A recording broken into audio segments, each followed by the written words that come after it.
Melody Burning and Astonishing Lean.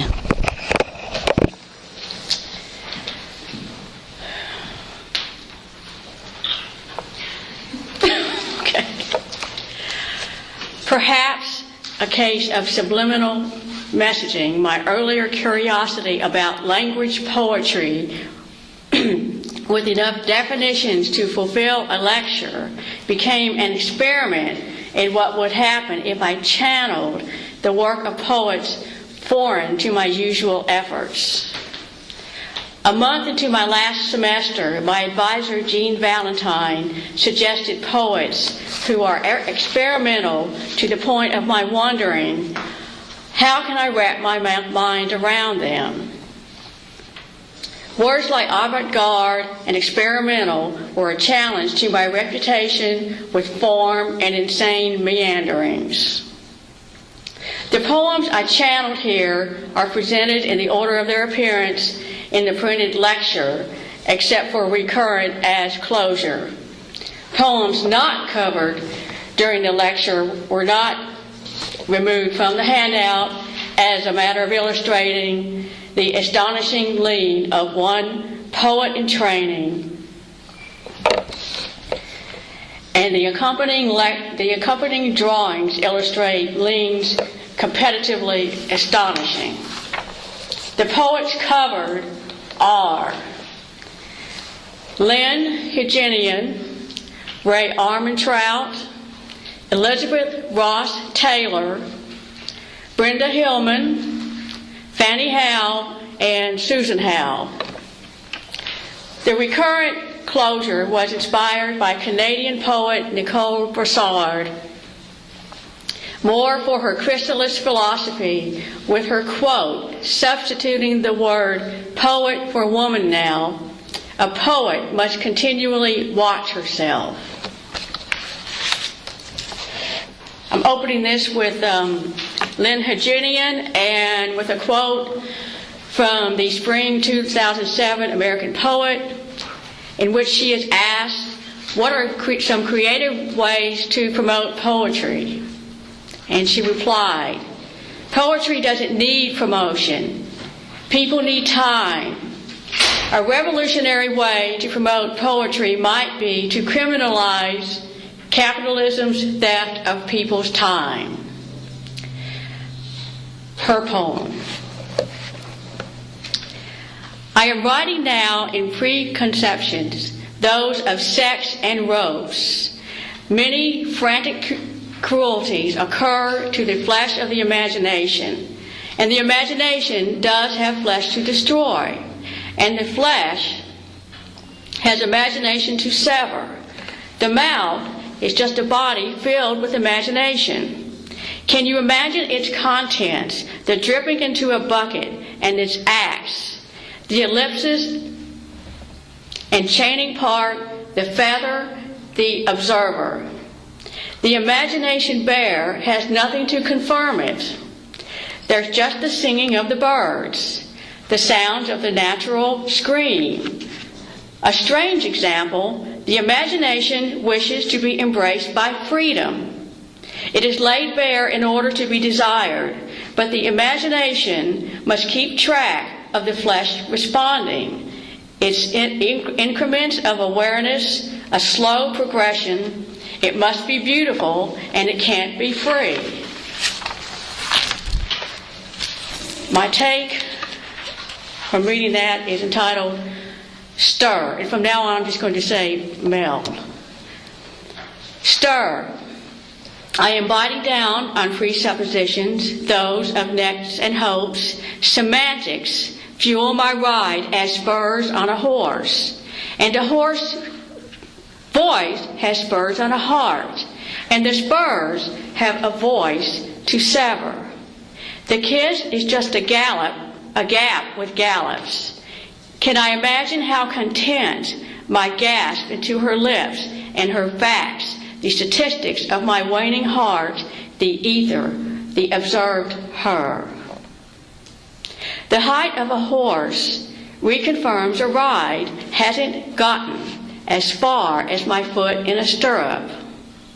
The ride is only natural in a dream. I thought a touch was ample pretense to release me from a face I hadn't even met or desired until now, as a horse's flanks looked poetic near the finish line, her number stamped on long shot tickets, the slower motion. The slower disclosure, another horse nose to nose, surprises her recognition she can be free. And in case I did not mention this, I am following the order of the handout, but I'm skipping several poems. This poem is entitled Near Rhyme from the book Veil by Ray Armantrout.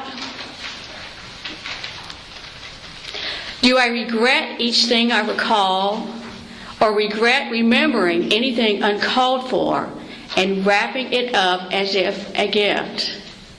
I resent believing there is someone else present while I think there isn't. That young girl listening to Angel Baby on a pink plastic radio while staring out her window of the planet Venus was conscious of doing what girls do, thrilled to correspond. That is what it means to be young. I could make you want it. The protein carousel pronouns. So what if self is else played backwards? He rhymes the disparate nuclei, each one bow tie on nothing really. Button riffed by Mel. Do I believe a poetic thread is worth a stitch? Can I reimagine cat hair on her jacket, prove the feline she calls our little girl is the same shed as purr? We resent the leaving air. Sneezes gone in the matter of a purr sounds like an afterthought, an echo without cavern. A cat's purr, calm, ecstasy, or pissed fury, we haven't earned the ferocious feel usually preserved in oil or velocity. Heartbeat synced to an unimagined timbre. Beats as foreign as a forgotten dialect or kiss. Push my button, baby. Lost its cliche status as buttons, pedals, piano or keyboards. Cyber on the hypertext taking. It's as easy to riff a song to match her as to rip off buttons from her shirt.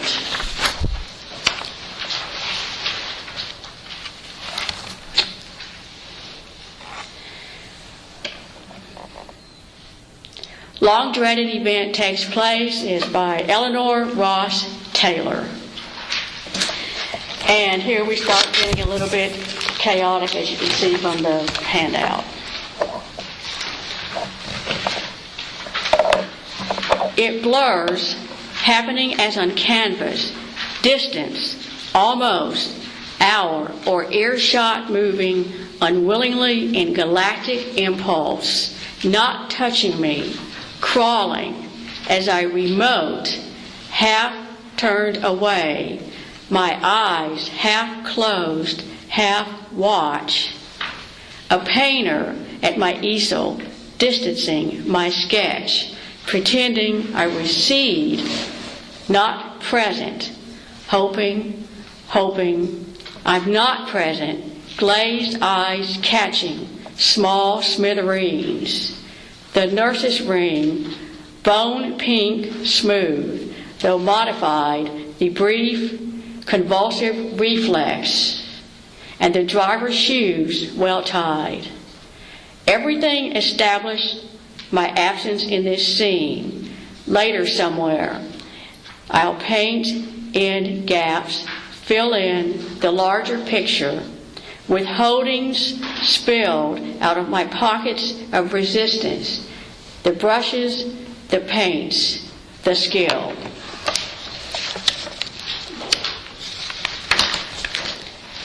The Incorrect Recline by Mel. Its silence is shaping as thunder is timed to lightning.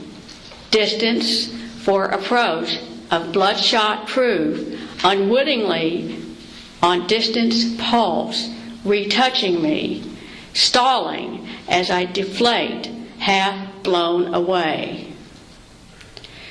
Pricked subtle point pinches a nerve half caught, a faint, thin on my knees, thin on my ease, distant on the graphic pencil, fading to no presence in state of mind rubbed resistant. On the receding lines, vanity hair, sanity headed to the rub I glaze over. Sarcasm resisting, straightforward for cross. How could I forget my keys? My left shoe was untied, her unsubtle shirt wrinkles, her chest settled after sex, her bad back on a featherless pillow on our mattress, the incorrect recline.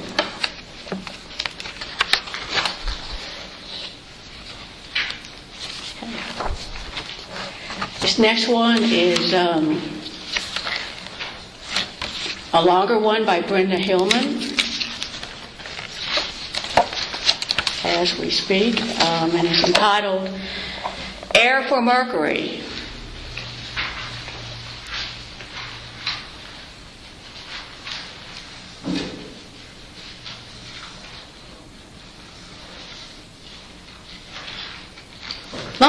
Okay.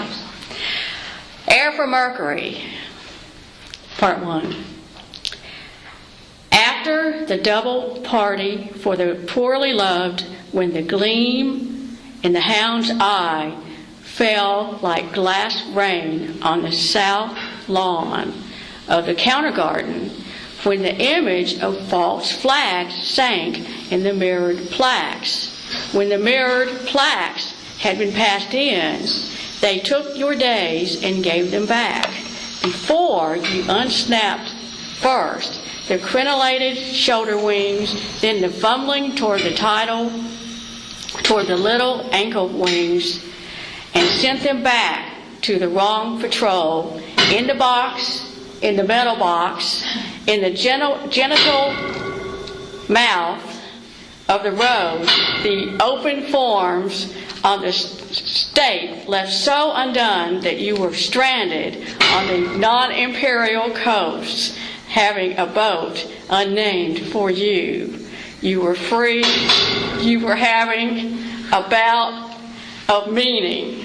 Part 2. A leaf hurried by on its side, or of what its knowledge made. A season stopped by without your noticing, saying, "Lost file, breath boy." The sun had leaked its power into things, and all notation had become inaccurately, suddenly. You'd been trying to talk to them from this coast. You'd been trying to help them in their small groups. Part 3. Monsters of will and monsters of well-lessness confront the garden. A dragon crow greets the dusk with its prowl. Rhyming is a tool of friendly desperation. The spirits will return, though they're not here now. Part 4. Oracles, iron, the misuse of fire under the young earth, and this business of being infinitely swept up in possibility, so when you put your hand down on something white, you notice that detail, punctuated by luckless forms. But night had not been deployed. See-through parts of the moon, lace, anima mundi, and weren't there two forevers, words and space, between which more experience might ride unremembered? You were supposed to tell them what they'd missed. They'd read your logics, your letters, so little space between your letters. The words couldn't easily air themselves. Remember going back and forth between the rooms? Blue, green, the wings had been adjusted. You were meant to take black netting off a face or two. Take something. Passion brought you here. Passion will save you. Well, I got a little excited over that one, so here's my take on it. Aired. 1. After the couple parted to the dip, after couplets, divided from strain, matched from teeth plaque, the sudden roughed up tongue after tongue, ragged from sleep grind, circle swallowed eyes, startled as the gasp ruse a choreographed fall on an aerial swinger after harnessed parachutes, after the swing, her eyes relieve themselves, after the jerk, reflex tested hammer. One desires soft blows. One desires synesthesia, surefire distraction from amnesiac breath, the static rug-burn nerve. A sneeze is a rainbow. A snow cone shave absorbs nectar drips. In better days, Italian ice shatters molecules in cubes, translated slush. One mistakes her wife for a sack, literally. A nose is just a prick. Concepts escape a disheveled mind. A misshelved pamphlet throws an archivist's vision all out of whack. A kiss missing her lip for her philtrum is sweeter. Like I said, one of us is Miss Synapse. I am red mistaken for a melody. 3. We wear out loud sheets. Her sigh is green to my purple gasp. Doubt pricks our skin. Blue is loud. Red is prouder. My eardrum ticks off sparks. Sparks die. A kiss is yellow. A lean is a tone off the leveled flesh. Flesh is a waft's sting, a bee's tone-deaf fury. Fury is ecstasy and ruin. Off-white is a rune dependent on the trio spread. Spread is a layered pink. Sink is a blast. Blast is a party. Party is a prism filtering color off-white. Shrink is a therapist. A big head is vanity or a liquid swollen cyst. Pale succumbs to the void. Memory forgets its red. Lack is visible in black. She reads my mind. We sleep head to head.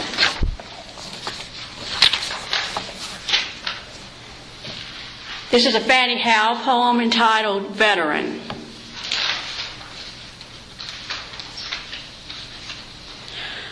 I don't believe in ashes. Some of the others do. I don't believe in better or best. Some of the others do.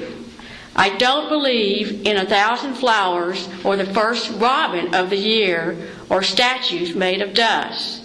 Some of the others do. I don't believe in seeking sheet music by Boston Common on a snow day. Don't believe in the lighting of malls seasonably. When I'm sleeping, I don't believe in time as we own it, though some of the others might. Sad lace on green, veterans stamping in the leafy snow. I don't believe in holidays, long-lasting and artificial. Some of the others do. I don't believe in starlings of crenellated wings.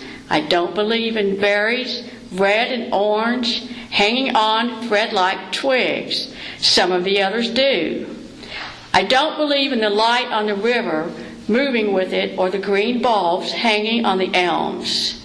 Outdoors, indoors. I don't believe in a gridlock of ripples or the deep walls people live inside. Some of the others believe in food and drink and perfume. I don't. But I don't believe in shut-in time for those who committed a crime of passion. Like a sweetheart of the iceberg or wings lost at sea, the wind is what I believe in, the one that moves around each form.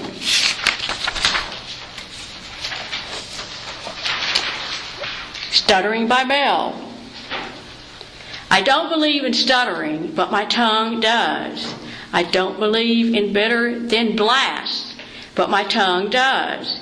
I don't believe in 1,000 cranes quite as once, with the patience to fold. My tongue does. I don't believe attention is a remedy. I don't believe in denying a disease and presuming a bad memory is Alzheimer's or forgetting your way home isn't. I don't believe a condom prevents a lot of things. I don't believe in hospital cornered sheets or tucking the bed like a straitjacket. Don't believe in time change when it bans the day. I don't believe reclined means nothing as long as slept, as long as swept off the furious dusty floor. Stuttering stamps my tongue. I don't believe in piercing nor artificial orifices. I don't believe in faking a war. I don't believe in stretching or shrinking what's false. I don't believe in not contradicting myself. Stretching is necessary to imagine what not. I don't believe in analyzing a line to death. I don't believe in asking, did I? I don't believe in ripping off blouses or ripping off walls for a better lifestyle. I don't believe in sneezing to avoid acknowledging allergies. I don't believe in hiding behind caffeine. I don't believe in passion when it's a crime. I don't believe an ice queen is all that hard. I don't believe venting is coming clean like a cat lifts her triangular pink nose by rote expects a kiss. I believe in not asking why, blowing off questions like leaves blown off grass. Susan Howe, very out there poet. Okay, this is a section from a piece of hers called From the Europe of Trust, and it's part one, but that's irrelevant because she's that out there. Age of Earth and us all chattering, a sentence or character suddenly steps out to seek for truth, fails, falls into a stream of ink, sequence trails off, must go on, waving fables and faces. War, doings of the war, maneuvering between points, between any 2 points, which is what we want, issues at stake, bearings, and so holes in a cloud are minutes passing, which is which view, odds of images swept ragtag, silver and gray, epitomes, seconds, forgeries in yonder are blue, or blacker flocks of words flying together.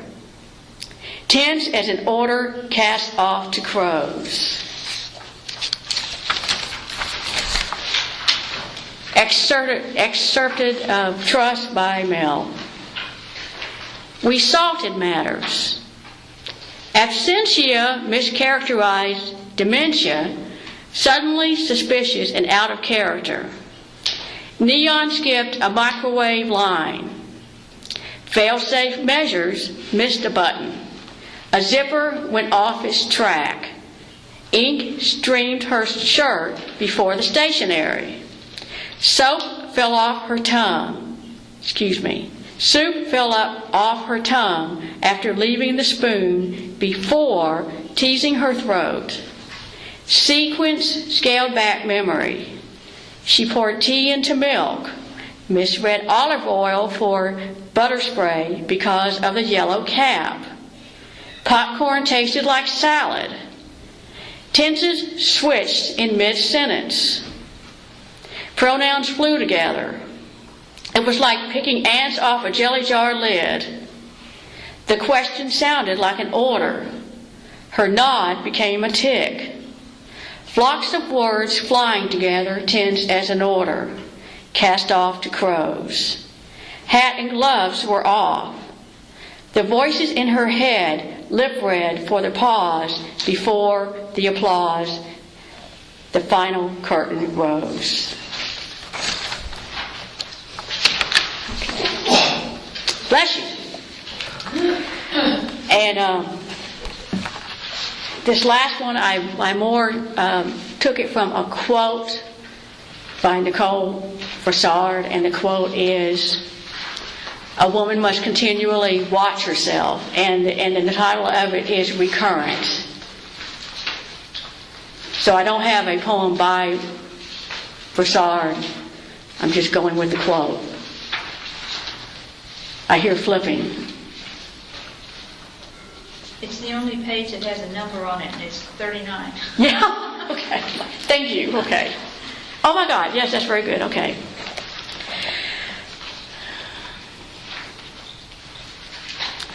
Transformed I represents a chrysalis giving birth to a new consciousness. I wrap my view in strips of celluloid so I won't try escaping before I'm a butterfly, before I am conscious again. I hadn't considered being watched until 40. A friend I'd known since 20 fitted me for hearing aids. My tight grip on her arm as wax hardened for a cast of an ear canal. She asked if I remembered our night-long phone conversations 2 decades ago. We met difficultly, translating between her clinical deafness to my substituting repetition for lip reading. We met for my fitting, surprised at her once 20 to my 30. But I had a crush on you. Acknowledgement provoking hesitant syllables. Yeah, well, me too, from my lips before it registered on my wife reading my hearing loss chart, sitting in a chair across from the examination chair. But we were friends then. I couldn't risk losing that for you. My wife put down the chart. You didn't believe anyone attracted to you. Okay, very good. And now, I was thinking there would be more people in here as a lesson to grad students. First observation, by the way, the illustrations are explained with a preface note between each section, so I won't go there.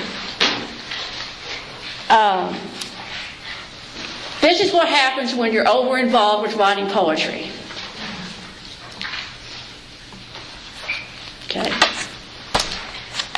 And when you think you're going to get over-involved with writing, don't forget pregnant pause. Oh, very good. Okay.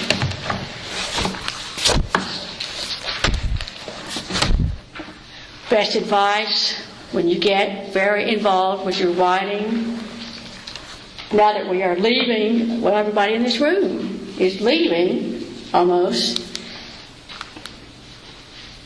don't forget whoever your partner is,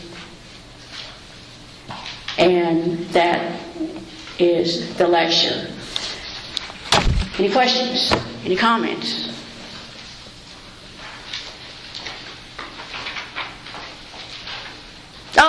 Oh, wow, okay.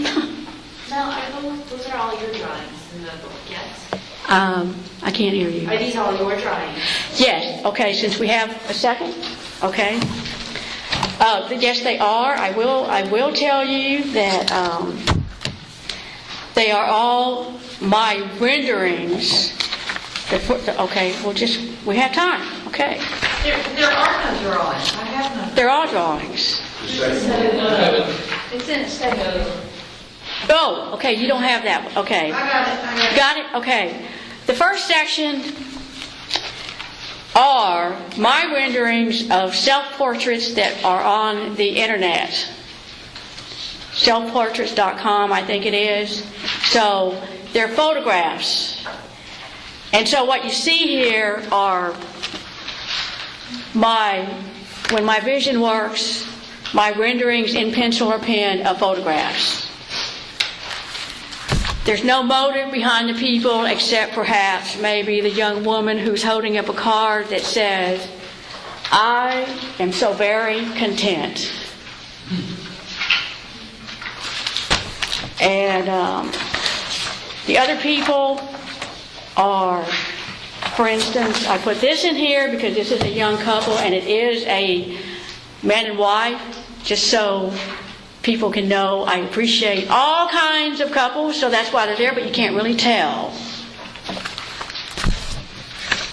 And the rest of these people are various people who, for one reason or another, very extraordinary, artist, bookmaker, photographer, poet, goes by the name of Core. I don't think she'll be offended if I say this. Look her up. It's Kore.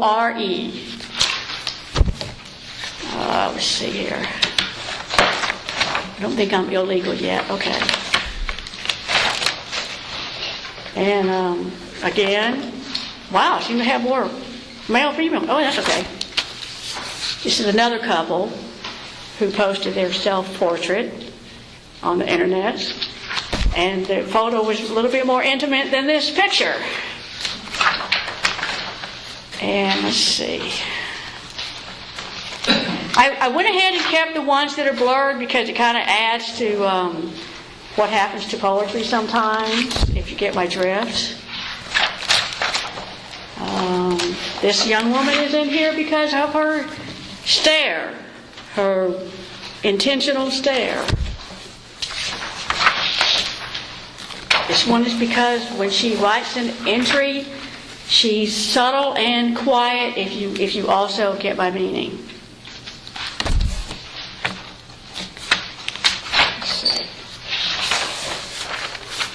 Yeah.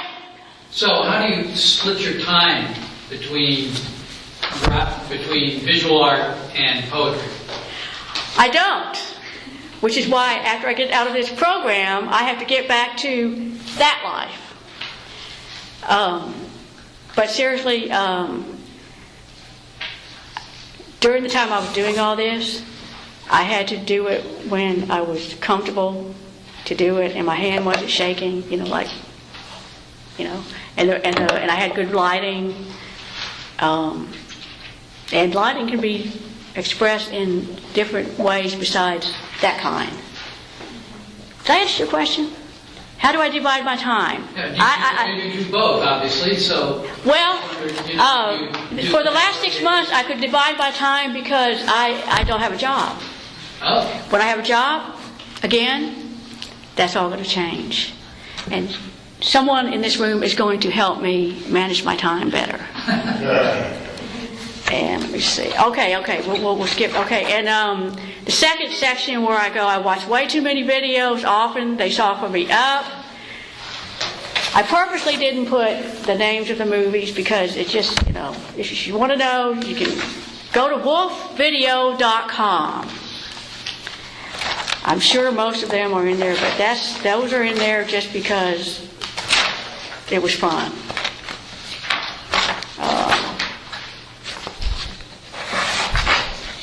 Let me see. Okay, and then, let's see.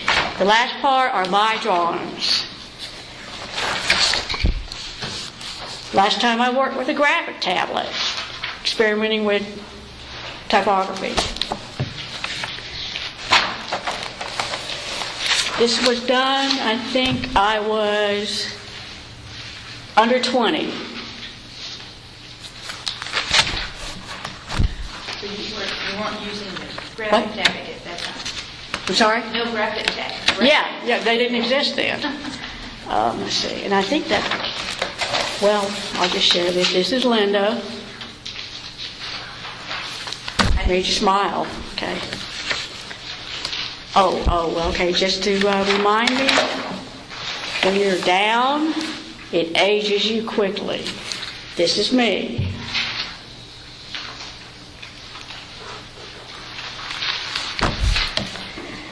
So that's another good point of the lecture. And don't forget to dance. And we're done. Question. Question? Do you have a question? Yeah, I have a question. I know that sometimes when I don't really call myself an artist, but I'll play with art or I'll do collages, and it sort of relaxes me. But what happens is that my writing mind is doing something while I'm, playing, or even if I'm knitting. If I'm doing something with my hands other than writing, something is freeing up, and I was just curious about that process for you. Yes, I really do believe, especially in my case, when I wasn't doing this, and when my mother passed away, just about 12 her death, because I was doing quilts on graph paper, first doing the pencil and then coloring them in. So, think about what you're saying. A lot of it is using your hands. And so it's a double therapy. When you do poetry, that's wonderful, but when you're blocked, if you can do things with your my hands have to be busy a long time. Did I answer your question?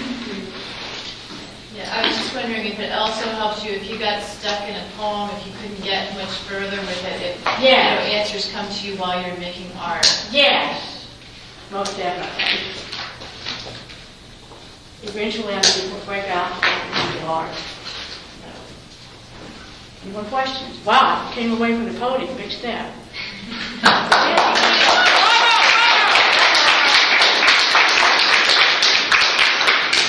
Thank you, everybody, for coming. Thank you. Thank you. Thanks, Paul.